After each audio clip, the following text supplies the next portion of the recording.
What's going on? It's the RapNerd, and I just got out of seeing Halloween Ends, and I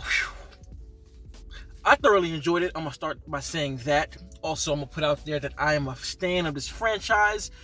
I love all of the movies. I enjoy all of the movies. Yes, some are better than others, but I watch all of them every single year, so I'm putting that out there again as well.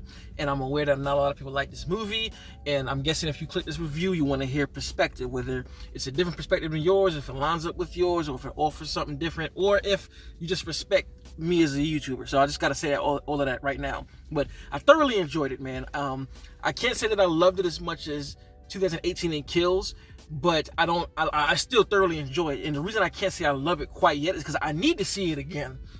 This movie is vastly different than not only these two Halloween films, but the Halloween movies in general in the franchise. This is like literally in a tier of its own. So it's like a lot to process, because this is a film that has a lot to say, I feel. Like Kills in 2018, it's really focused on trauma and what the hysteria does to people. And this movie is no less. It offers some takes about the same things and even takes it a step further in a lot of different ways. I would say this story is very story driven, more so than all of the other Halloweens. Like, the kill count in this film is nowhere near as much as like the other ones, but when the kills do happen, they are effective as fuck, because the way that they happen and the things that they do. So from the jump, man, this film throws me for a loop. And I can definitely say I felt so much tension, more tension than I think I've ever felt in the recent movies. Like this one, I didn't know what to expect at all. I didn't. Like, from the opening sequence, the way that this scene was filmed, and just the mystery that they created around this scene to while also building the hysteria up surrounded by Michael Myers. I love it. It starts out the year after, Halloween Ends and Kills, right? Excuse me, it starts the year after Halloween 1 and Kills. And it's like the year after. So it says 2019, it opens up there. And we meet a babysitter named Corey, who is babysitting this kid. And without spoiling too much, I'm not sure, because I didn't see any of this within the trailer, so I'm not going to say what happens. But what happens was a fucking shock. Like, literally, my theater, when this thing happens at the beginning, my theater let out a gasp of like, what?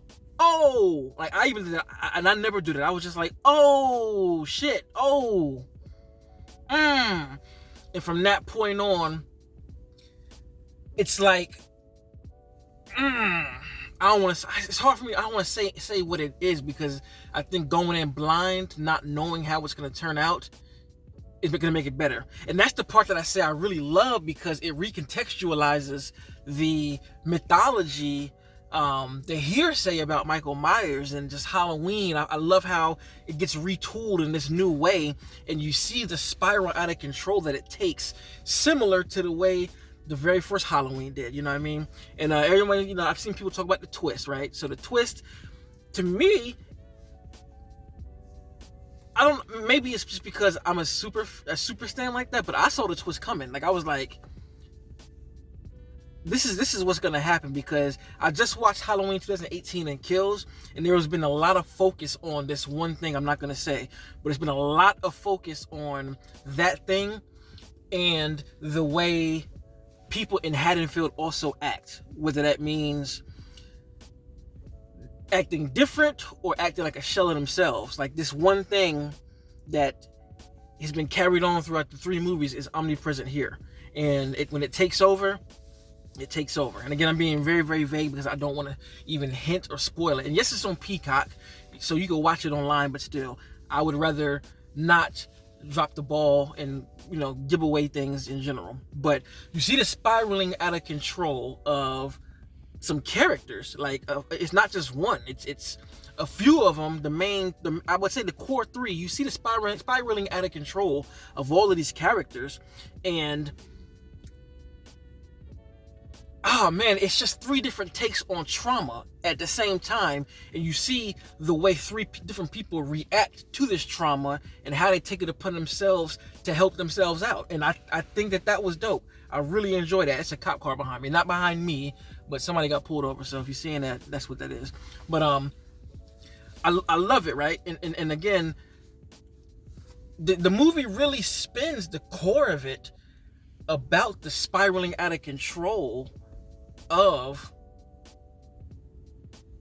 these characters. And the more I think about it, okay, let me hold my horses before I get to it. So there's this twist that happens that I was just talking about, and to me, that twist is something that I've always wanted to see. Ever since a certain movie earlier in the franchise that I won't say because I feel like I'll give it away, but just know they played with this concept in one of the older movies from the 80s. I'll say that. And when they showed that scene in that movie, I was like, I want to see that. Because if we can do that thing, we can get a whole different types of actions and all that kind of stuff. And to me, this movie did that and showed how different it could be if that, with this twist happening. And that's kind of my one only thing that makes me not love it, because I wanted to see that thing expounded upon. Like I wish that thing would have happened like halfway through the movie and we just saw the aftermath of that thing play out, and then the ending has to deal with that thing the way this ending deal with it. That's the part that I wish would have happened. And when that thing happens, it's dope as fuck. Like when this shit happens, I was just like, I was in my bag like, ooh, I'm loving this. Yes, let's do it. But again, it's kind of short-lived. Like they cut it off not pretty quick, because you still get to see it and get to revel in what that thing is. But again, I wanted a movie about that thing, like once it gets there, because again, the concept of that happening to me is where you could take the franchise to a whole different level. You could do a whole bunch of different shit. And like I said, we don't get that thing. We get that thing for a certain period of time, and then it just kind of goes away, and then it reverts back to what the traditional Halloween movies would be. And that's where I was like, damn. But it's crazy because I can't really knock the ending for what it is, because Laurie, Jamie Lee Curtis has said this is her last movie and this is ending the trilogy, right? But man, it's just like I'm trying to say something without spoiling, but it's like it tied everything up and closed the chapter like completely. I'll say that. Like this trilogy is done unless they go back to that thing that they did, but it wouldn't make sense because they spent so much time building on that thing in this movie. To just hand that off somewhere else, I don't think would make that much sense to carry on.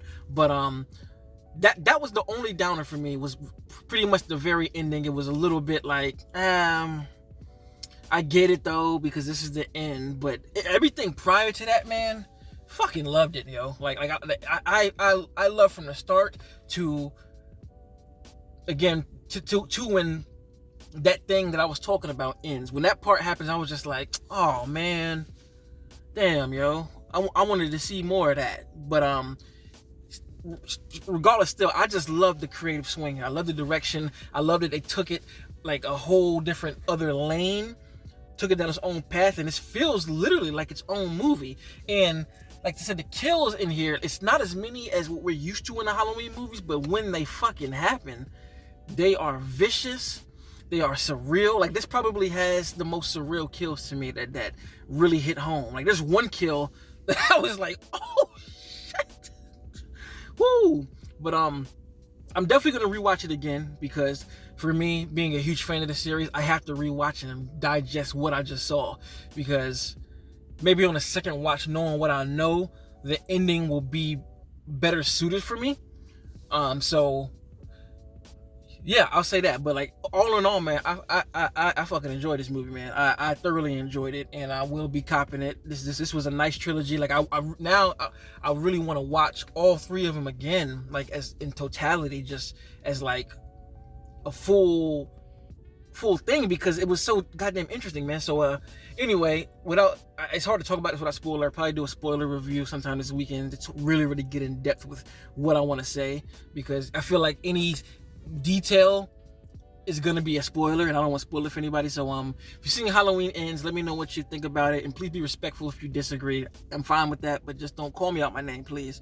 And if you like this kind of content, like and subscribe. And until next time, peace.